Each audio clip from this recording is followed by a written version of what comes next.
हरि ओम हरि ओम हरि ओम हरि ओम। सद्गुरु कृपा ही केवलम, सद्गुरु कृपा ही केवलम, सद्गुरु कृपा ही केवलम, कुल गुरु मात पिता कृपा ही केवलम, व्यासपीठ कृपा ही केवलम, व्यासपीठ चरणाय नमो नमो।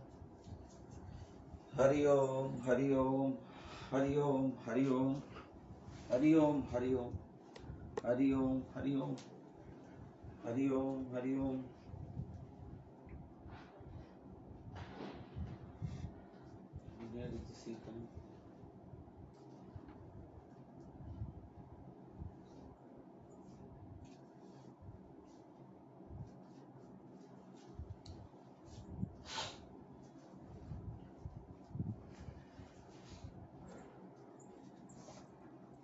हरि ओम।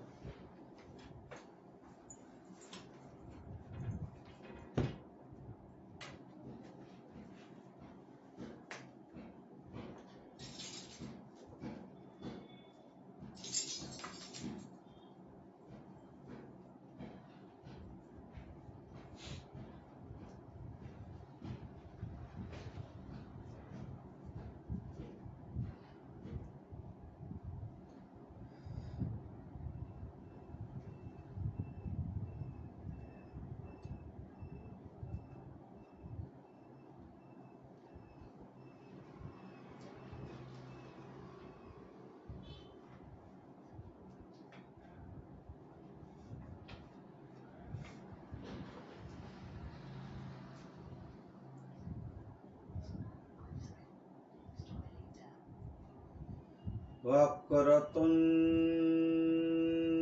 महाकाय सूर्यकोटि संप्रभ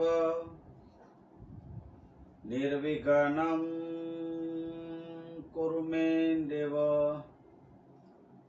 सर्वकार्येषु सिद्धिदा, सर्वकार्येषु सर्वदा। ओम श्री गणेशाय नमो नमः, सद्गुरुदेवाय नमो नमः, कुलगुरुदेवाय नमो नमः, कुलदेवी माँ चंडी चामुंड माताय नमो नमः, श्री हनुमंताय नमो नमः, धरती माताय नमो नमः। गुरुर्ब्रह्मा गुरुर्विष्णु गुरुर्देवो महेश्वरम्, गुरुर्साक्षात् परम ब्रह्म, तस्मै श्री गुरुवे नमो, तस्मै श्री गुरुवे नमो। ओम शांति शांति शांति। बांधव गुरुपद कंज कृपा सिंधु नारारूपहरि, महामोहतम पुंज चासु बचन रविकर निकर, चासु बचन रविकर निकर। बोलिए हनुमान जी महाराज की जय।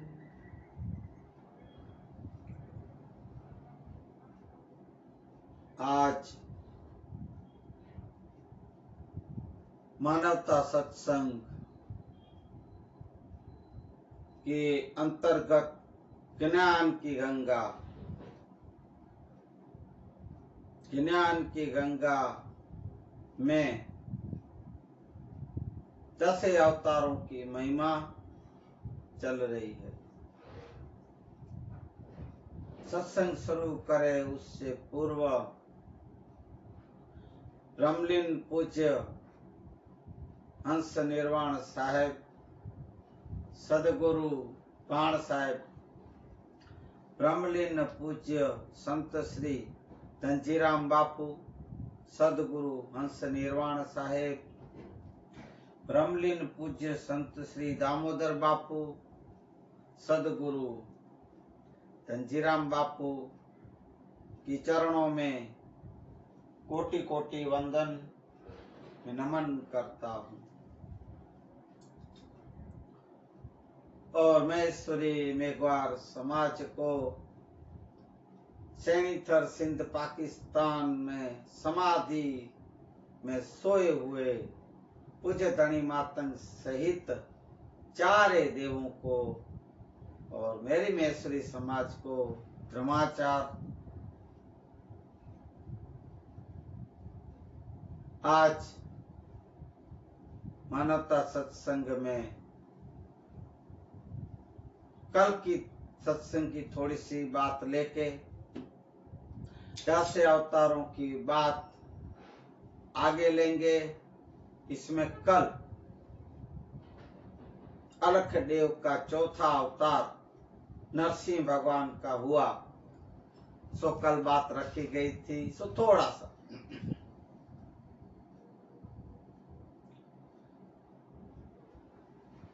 हिरण्यकश्यप नाम का राक्षस भयानक था। उनको नाश करने के लिए भगवान नरसिंह का रूप अवतार धरे थे। विष्णु भगवान का परम भक्त प्रहलाद, छोटा सा प्रहलाद भक्त परम भक्त था। वो नारायण जब से समझा हुआ समझे तब से नारायण नारायण हरि नाम के रटण में लगा रहता था। इधर इनके सगे पिता जो राजा थे हिरण्यकश्यप, वो बड़े राक्षस थे।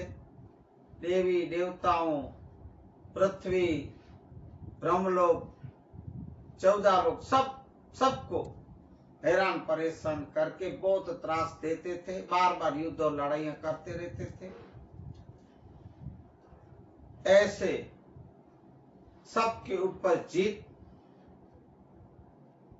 के सबको डरा के धमका के मार के खुद को नारायण भगवान कहने लगे और समझने लगे। पूरे राज्य को ऐसे बोला गया कि जब मेरे को आप लोग नारायण नहीं बोलोगे तो मैं उसको दंड दूंगा या मार भी दूंगा। ऐसे इन्हीं के घर में इनका ही सगा बेटा प्रहलाद जन्मा और वो विष्णु को ही नारायण मानने वाला, विष्णु को ही भजने वाला उसके पिता के विरुद्ध हुआ। बोला मेरा नारायण एक ही, आप किस चीज के, मेरे तो आप शरीर के बाप हो, मेरे तो परम पिता जिसका मैं अंश हूं, मैं तो उसी को ही भजूंगा। मेरे तो एक ही नारायण विष्णु भगवान है। ऐसा करके बाप बेटे में ये सब बातें चल रही थी, झगड़े चल रहे थे। हिरण्यकश्यप ने बहुत मारने की कोशिश की, सगे बेटे को खत्म करने की कोशिश की। आखिर में एक खंबे को एक तपाया गया अग्नि से, उस खंबे में से नरसिंह भगवान के अवतार हुए, जन्म हुआ, प्रगटे और हिरण्यकश्यप का नाश किया।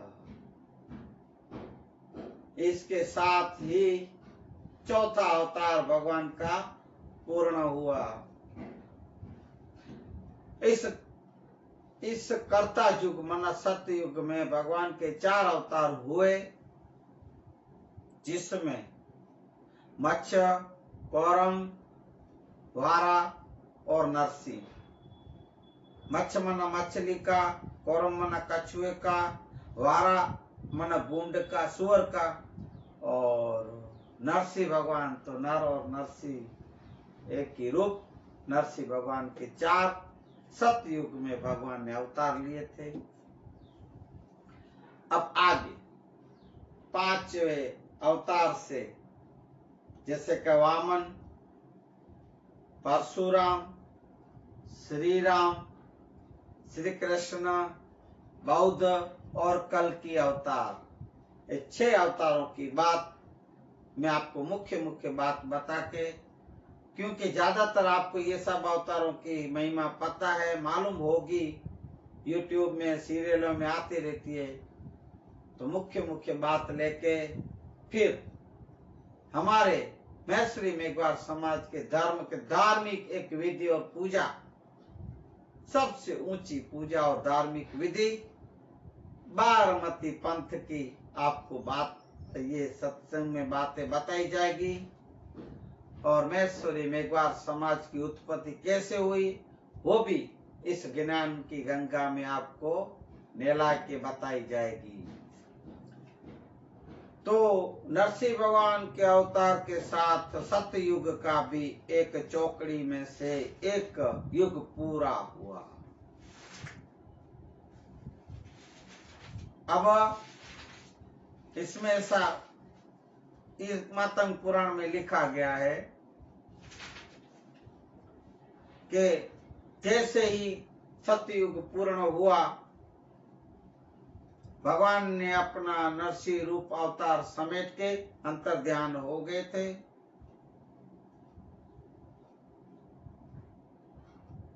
अब आएगा त्रेता युग। त्रेता युग का एक मंडान, एक स्थापना हुई। इससे पूर्व में आपको बताऊं कि इस युगों के कितने कितने इनके समय, इनके आयुष्य थी, कितना समय युग चलने वाले थे।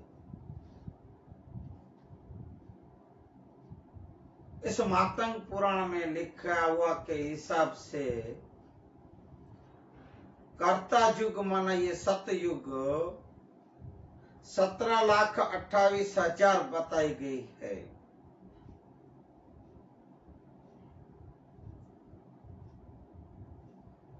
पर मामई देव के कथित अथर्ववेद के अनुसार 3,700 साल में पूरा हो गया। जो 17 लाख थे, 3,700 साल में सतयुग पूरा हो गया।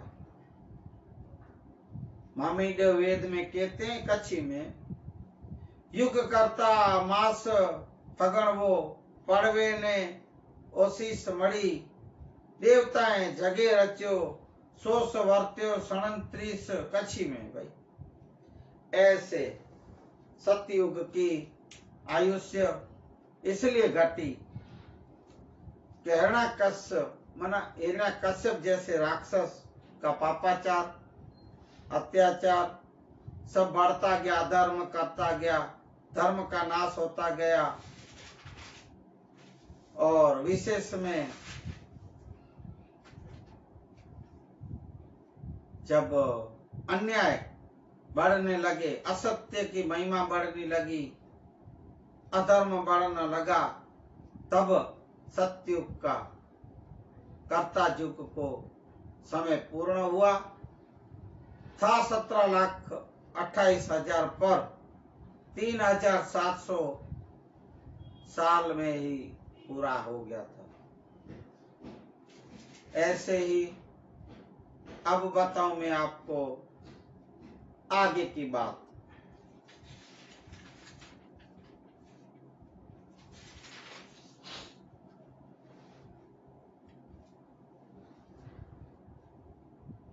वामन अवतार, भगवान ने वामन अवतार, वामन मना छोटा, छोटे शरीर वाला मानव, वामन। उनको वामन रूप क्यों धरना पड़ा, भगवान को धारण करना पड़ा, सो मैं आपको मुख्य मुख्य बात बताऊंगा।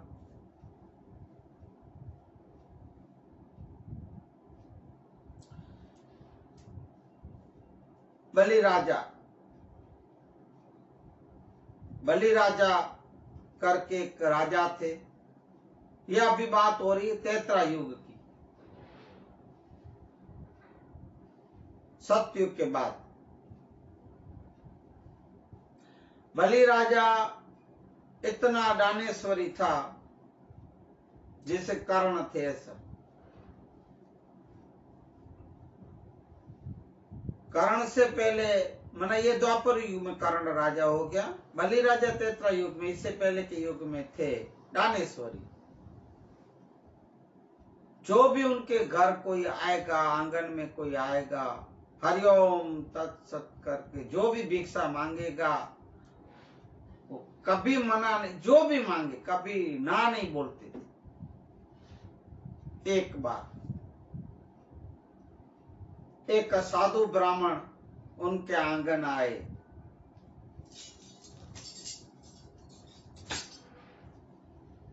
और मांगने लगे और बोलने लगे।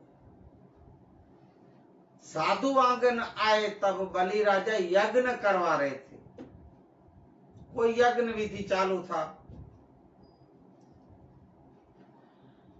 और ब्राह्मण महाराज आके आंगन में खड़े रह गए दरवाजे पे और बोले हरिओम तत्स भिक्षान देहि। बलि राजा देखे यज्ञ की अंतिम आहुति कुछ बाकी थी, तो भी उठ के जैसे ही जाने लगे उसके गुरु रोक दिए। शुक्राचार्य उनके गुरु का नाम था बलि राजा के।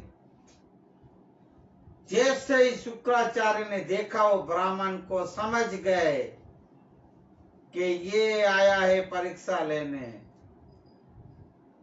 ये आया है बलि की परीक्षा लेने, बलि को रोके मत जाओ, और अगर जाओ ये वरदान मांगेगा तो तू देना मत, पर जाओ ही नहीं।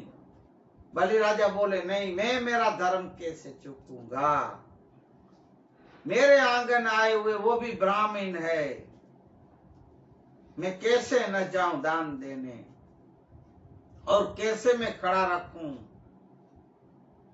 यज्ञ विद्या तो होती रहेगी। माने नहीं भाई, गुरु की बात नहीं मानी। देखो भाई,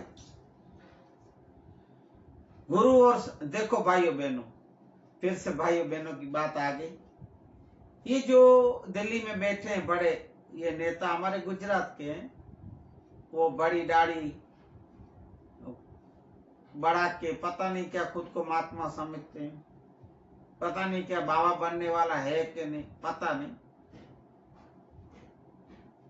और अपने देश में महंगाई बढ़ाता जा रहा है, गरीब ज्यादा गरीब होते जा रहे हैं, साहूकार ज्यादा साहूकार होते जा रहे हैं।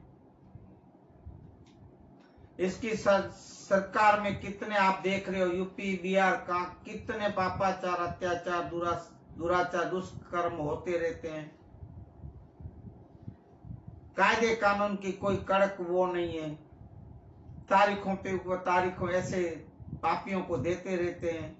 ऐसे इनकी केंद्र सरकार में, ऐसी केंद्र सरकार जो जो सरकार में इनकी चलती है, जहां ये केस बनते हैं, वो जो अपनी स्पीच में बार बार बोलता रहता मन की बातें, हाँ दिल की बातें, दिल की बात तो करता भी नहीं, सुनता नहीं किसी का, ना दिल का दर्द, ऐसे जो अपने प्रवचन क्या बोलते भाषण में बोलता रहता है। देखो भाइयों बहनों, मैं उसकी नकल नहीं करता हूँ भाइयों, मैं मेरी छटा से बोल रहा हूँ, मेरी अदा से बोल रहा हूँ। देखो भाइयों बहनों, अगर आप लोग गुरुमुखी हो तो गुरु जो बोले, मना ये भी आप सुन लो, गुरु नहीं सदगुरु। गुरु तो बहुत बड़े हैं भाई, ये जैसे पहले बोला है कितनी बार, बगल में झोला डाला और कंठी बट्टी ऐसे रूप बना के निकल पड़ा, रास्ते चलते हुए, भाई इधर आओ। बोले महाराज मैं तेरा ऐसे गुरु, तू मेरा चेला, ऐसे जो चेले बना के घूमते फिरते रहते हैं, जगत का कल्याण क्या करेंगे, खुद के कल्याण के लिए, ऐसे गुरुओं को नहीं बात कर। मैं ऐसे सच्चे समर्थ, ऐसे सदगुरुओं की, कुल गुरुओं की बातें कर रहा हूं भाई। अगर आप गुरुमुखी हो तो उनकी बातों में आज्ञा में रहना भाइयों। सदगुरु की वचनों को आप अपने जीवन में उतार के अपना जीवन बनाना। सदगुरु की बातों को जो नहीं माने, उनके वचनों को न माने, उल्लंघन किया, उनको छोड़ के गए तो देखना बलि का राजा का क्या हाल हुआ। बलि राजा ने शुक्राचार्य गुरु सदगुरु की बात नहीं मानी और निकल पड़े, दौड़ के आए। हे ब्राह्मण देव, आप पधारे मेरे आंगन, आइए पधारिए। बोले पहले हे आया हुआ ब्राह्मण वो बोला, पहले हे बलि मेरी बात सुन ले, अगर मैं तुझसे जो दान मांगू तू जो देने के लिए तैयार हो तो मैं आऊंगा और मांगूंगा। ठीक है ब्राह्मण, पहले आप पधारिए, भोजन कीजिए, जलपान कीजिए, फिर आप जो मांगो। ठीक है, पर जो मांगो। अरे ब्राह्मण आप देखना, आप अभिमान से बोल रहे हैं यहाँ बलि, क्योंकि उसको था भी अभिमान। एक बात देखो भाई, आप कोई भी दान करो तो ज्यादातर ये बोलते हैं कि गुप्त दान करो तो सबसे श्रेष्ठ है, पर ये जो दान दिया, कोई भी दान आप दो और भूल जाओ भाई। अगर जो आप दान कर रहे हो और बोलते रहते हो सब जगह, तो वो आपका दान विफल जाएगा। ज्यादातर गुप्त दान श्रेष्ठ बोला गया है। बलि तो बोलता मैं इतना बड़ा दानी हूं, मेरे जैसा कोई दानी नहीं। अरे ब्राह्मण आप मांगो तो मांगना तो सही। ऐसे अभिमान में भगवान उसी का अभिमान तोड़ने के लिए वामन रूप धर के आए थे। बलि ने पहचाना नहीं, गुरु ने पहचान लिया था, फिर भी बलि माने नहीं। आगता स्वागता करके पधारे हुए अतिथि मेहमान को बोले अब मांगिए। बोले राजा आप इतने बड़े दानेश्वरी हो, इतने बड़े राज्य के मालिक हो, तो मैं आपसे और ज्यादा कुछ नहीं मांगूंगा। मुझे सिर्फ 3 पगले मना डगले मना एक 3, आप जो को बोलते हैं हिंदी में, ज्यादा हिंदी नहीं, कोई वर्ड नहीं आता है, तो 3 गज या 3 गज तो ज्यादा पता नहीं, 3 डगले मेरे को आप जमीन दे दो, धरती, बस और कुछ नहीं चाहिए। ओहो, बस इतना? एक तो आप कद के छोटे वामन और आपके पांव छोटे छोटे, और 3 ही डगले मांगे आप। क्या मांगे आप? फिर भी अभिमान का क्या आपने मांगा भाई? क्या मांगा महात्मा जी? इतना बड़ा मेरा राज्य, इतनी विशाल मेरी जमीन, धरती पे मेरा राज, आपने इतने ही मांगी थी।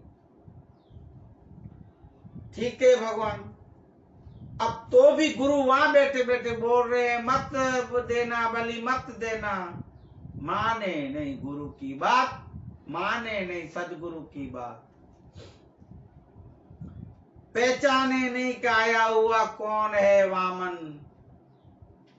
ये जो ठिंगड़ा सा आदमी आया है ब्राह्मण बन के, कौन है पहचाना नहीं बलि ने। ठीक है बलि, अब देखो मेरा पहला पांव। जैसे भगवान ने एक पांव रखा, पूरा पृथ्वीलोक को नाप लिया। दूसरा पांव आकाश पे नाप लिया, ब्रह्मांड को, मना जो था आकाश, वायुमंडल, सबको नाप लिया। 2 पांव। अब तीसरा डगला में तीसरा पांव कहां रखूं बलि? बलि तब समझ गया, ओहो ये तो अवतार है भाई, ये तो भगवान अवतार लगते हैं मेरे। फिर भी डरा नहीं बलि, घबराया नहीं बलि। क्यों? पहचाना तब, ये तो अवतार है, मेरे प्रभु है, वामन रूप धर के आए मेरा अभिमान तोड़ने के लिए। हे प्रभु, अब मेरा जो था आप आकाश पाताल पृथ्वी सब ले ली, नाप ली धोई डगले और पांव में।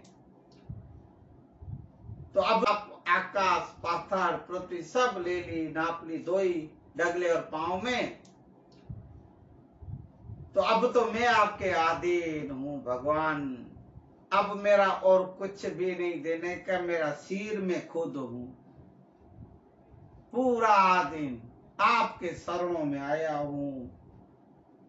मेरा कल्याण करो प्रभु, उद्धार करो। भगवान ने तीसरा पांव बलि के सिर पे रखा, बलि पाताल में चला गया। ऐसी कुछ कहानी ऐतिहासिक बातें, वो आगे की बातें, सो ज्यादा बातें नहीं करते हुए बलि का तब अभिमान टूटा, पर बलि बहुत खुश हुआ था, आनंदित हुआ बलि। प्रभु भले पधारे, भले पधारे। ऐसे भगवान ने बलि राजा का अभिमान तोड़ने के लिए ये वामन रूप धरे। तेत्रा युग का ये पांचवा अवतार, वामन रूप अवतार भगवान का यहाँ पूर्ण हुआ। अब आए श्री राम। तेत्रा युग में 3 अवतार, वामन, माफ कीजिएगा, परशुराम, वामन, परशुराम और श्री राम।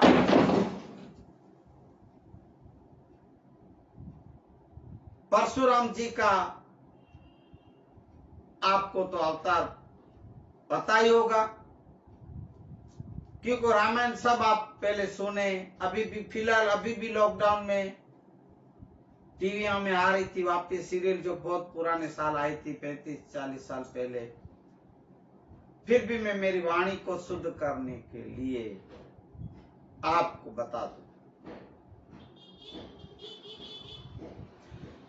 जब विश्वामित्र जी अयोध्या से राम भगवान और लक्ष्मण जी को राक्षसों को मारने के लिए अयोध्या से दशरथ राजा से जो बेटों को लेके आए थे, राम और लक्ष्मण को,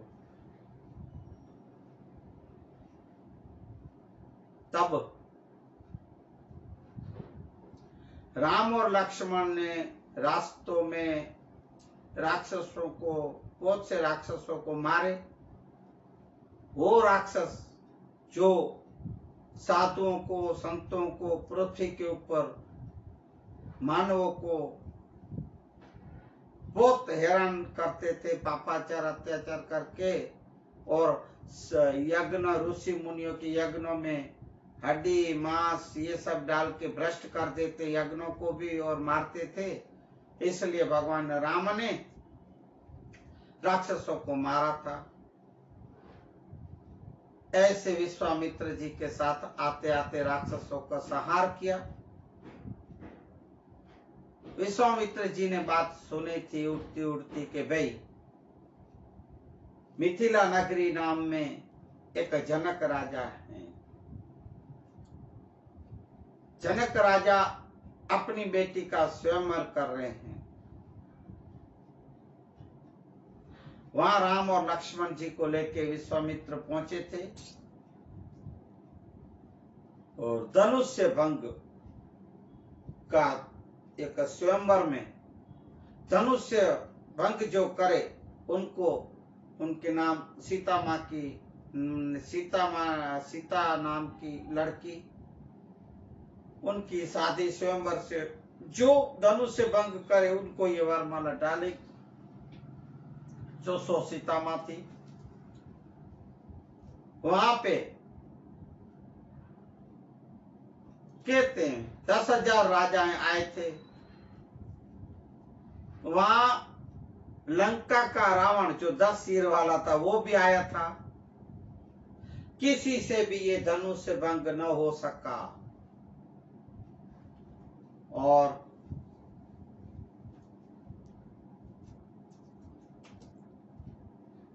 राम भगवान धनुष्य भंग करने के, रावण भी उठा था, रावण से भी धनुष्य भंग नहीं हुआ था। राम भगवान धनुष्य भंग करने के लिए उठे थे। जैसे धनुष से बाण धनुष को उठाने लगे, धनुष को ऐसे ही धनुष दो टुकड़े होकर टूट गया और उनके आवाज से ब्रह्मांड में आवाज और दौड़ने लगी थी धरती। तब परशुराम आए थे। परशुराम का आगमन मिथिला नगरी में जनक राजा के महल में धनुष भंग के समय आगमन होता है। परशुराम फरसा लेके जो घूमते रहते थे, क्षत्रियों को नाश करने वाला, एक भी क्षत्रिय को मैं धरती पे न रहने दूं, ऐसा परशुराम आप सुने होंगे, देखे होंगे। कौन तोड़ा धनुष भंग, कौन किया? ये शंकर का दिया हुआ इतना वजन वाला, इतना मजबूत कौन तोड़ा? बहुत गुस्सा और क्रोधित होके आए थे और बोलने लगे भाई। तब लक्ष्मण जी थोड़ा बहुत संवाद करते हैं, उनके ऊपर बहुत क्रोधित होते थे परशुराम जी।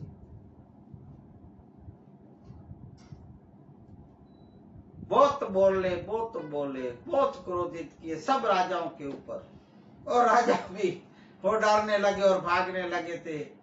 बोले हम पहले निकल जाते तो अच्छा था, ये अभी आया है, क्षत्रियों को छोड़ता नहीं, क्या पता क्रोध में अपन को मार डालेगा। फंस गए थे, ऐसे बैठे थे। राम भगवान हंस रहे थे जब लक्ष्मण से क्रोधित होके बातें हो रही थी। फिर धीरे से राम भगवान, सदगुरु देखिए भाई, देखना,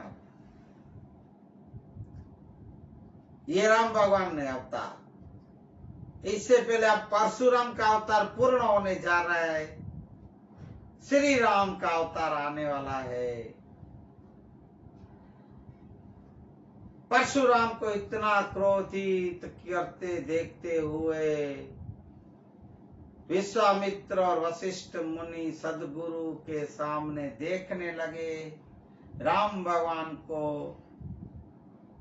इशारा हुआ सदगुरुओं का, गुरुओं का, तब भगवान उठे थे। अब ये भी गुरु सदगुरु ने इशारा किया, राम भगवान देखे, दूर से ही आज्ञा ले ली। इशारे पे ही, सदगुरुओं के इशारों पे, मैं तो आपके वचनों बोले गुरु या वचनों पे आज्ञा, इशारों पे मेरे राम भगवान उठ के सदगुरु की इशारों पे आंखों से बात हो गई। उठे परशुराम जी के सामने आके बोले भगवान मैं प्रणाम करता हूं आपको। कौन हो तुम? क्रोधित थे ना भाई। बोले भगवान ये मेरा छोटा भाई है, आप इन्हें क्षमा करें, एक बालक समझ के। तुम इतने विनम्र हो, इतने शांत स्वभाव के हो, कितने कोमल लगते, और ये आपका छोटा भाई, देखो अभी भी कैसे मेरे को देख रहा है। लक्ष्मण भी ऐसे थोड़ा देख रहे थे, कर रहे थे। क्षमा करे प्रभु, मेरा छोटा भाई है, इनसे बोला चली फूल थोड़ी सी भूल हो गई हो तो क्षमा करे, मैं उनका बड़ा भाई हूं। कौन हो तुम? ये मेरा छोटा भाई लक्ष्मण, मैं राम हो।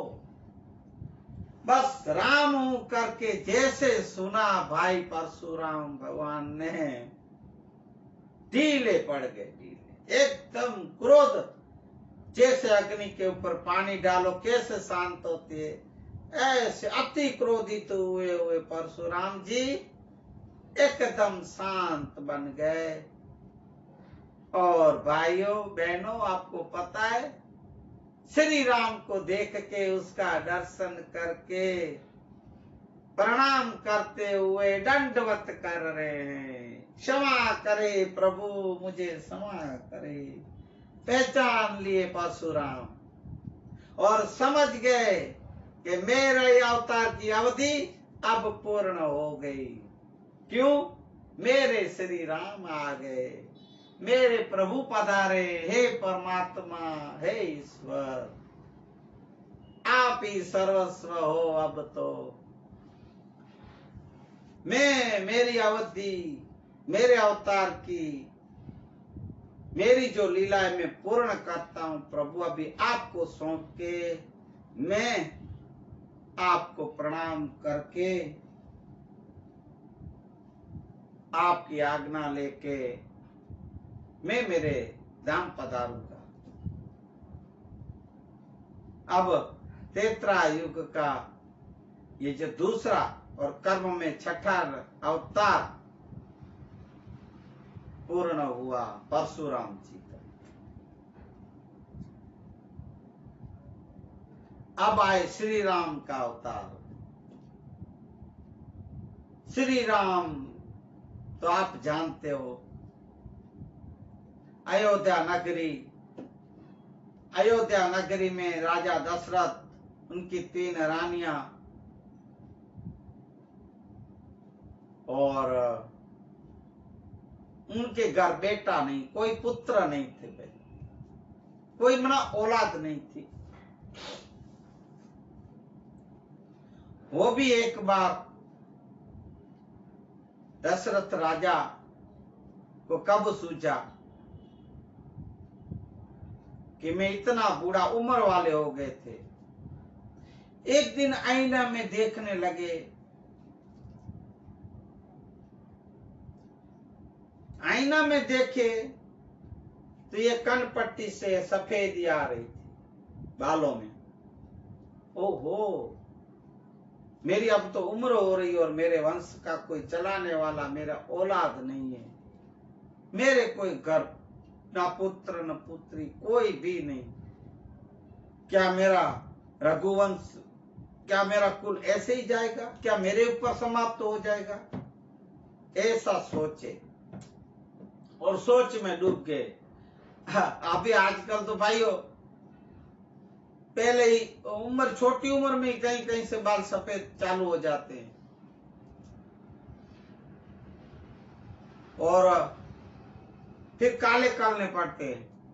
आजकल तो कैसे कैसे केमिकल निकले पता है आप लोग?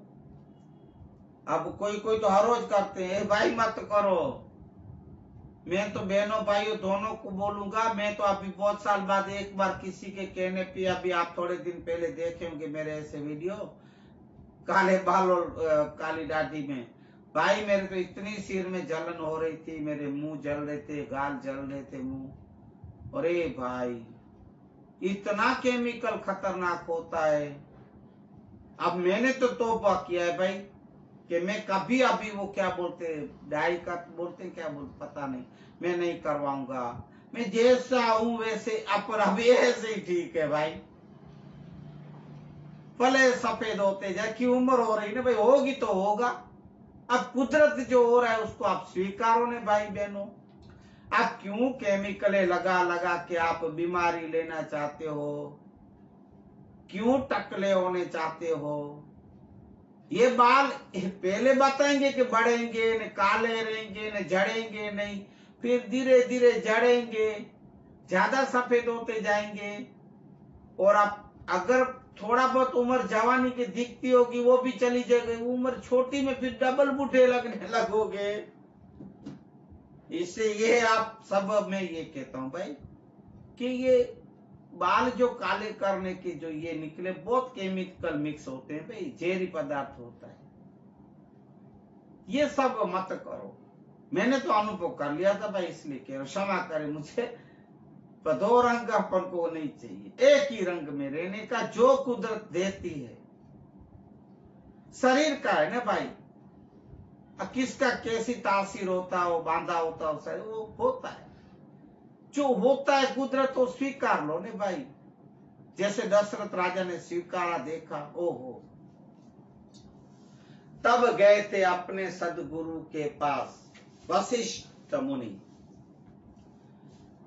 वशिष्ठ मुनि सदगुरु बोले आइए महाराज पधारिए, आइए आइए। आश्रम पे गए, बोलिए। महाराज आज आपका कैसे आगमन हुआ? दशरथ महाराज हाथ जोड़ के बोले, हे भगवान, हे सदगुरु,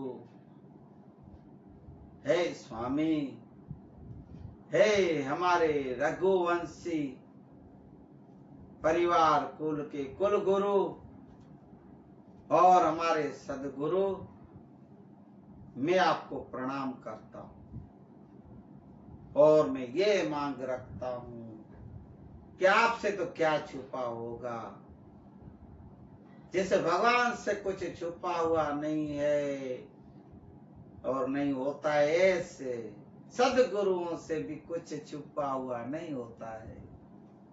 भगवान से भी ऊपर होते हैं गुरु, सदगुरु, गुरु नहीं सदगुरु। हाँ भगवान, मुझे सब पता है, मैं जानता हूं, पर आप आओ और मांगने मुझे और बोलो तब ना। अब आप तो आ जाए हो, बोलो भगवान, मेरे घर कोई औलाद नहीं, मैं निसंतान हूं। ठीक है, मैं जानता हूं, ठीक है। अब देखो महाराज, आपको यज्ञ करना पड़ेगा। उस यज्ञ देव की अग्नि कुंड से देव निकलेंगे, प्रकट होंगे, सो आपको प्रसाद देंगे। वो प्रसाद आप अपनी रानियों को प्रसाद 4 भाग में उसको देंगे, तो हरि करे सो खरी, सब ठीक होगा। दशरथ महाराज यज्ञ की तैयारी करने लगे, यज्ञ में आहुतियां डालने लगी, होम हवन पूजा पाठ होने लगे। जैसे यज्ञ पूरे हुए, कुंड में से, यज्ञ कुंड में से एक आकृति देव रूप आई और हाथ में कुंभ लेके दशरथ राजा को बोले, हे महाराज, आप ये कुंभ ले जाओ, ये जो प्रसाद है आप अपनी रानियों को खिलाइएगा, प्रसाद दीजिएगा बांट के। दशरथ राजा वो प्रसाद लेके खुश होते होते गए अपने महल में, रानियों के पास। एक भाग कैकेयी माँ को दिया, माफ कीजिएगा, कौशल्या माँ को दिया, दूसरा कैकेयी माँ को दिया, और तीसरा था उसके 2 भाग करके सुमित्रा जी को दिए, वो दोनों रानियों के हाथ से। ऐसे 4 भाग हुए प्रसाद के।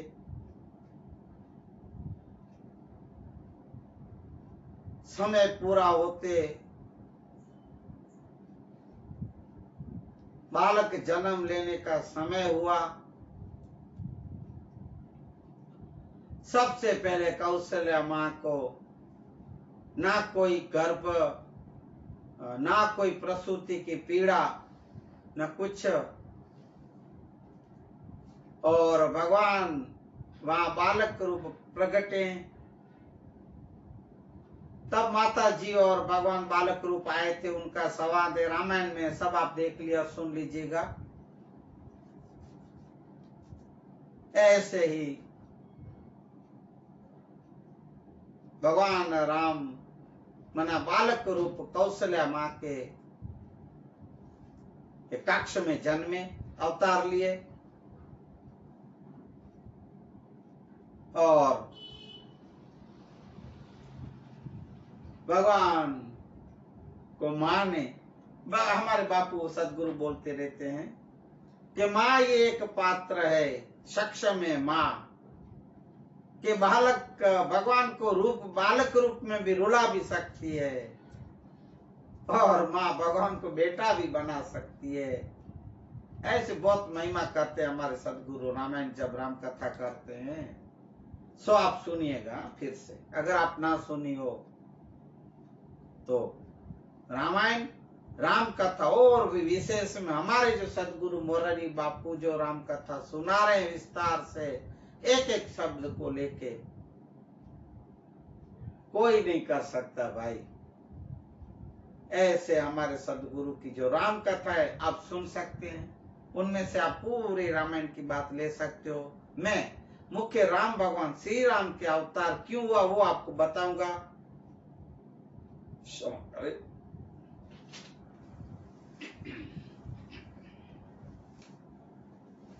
हरिओम।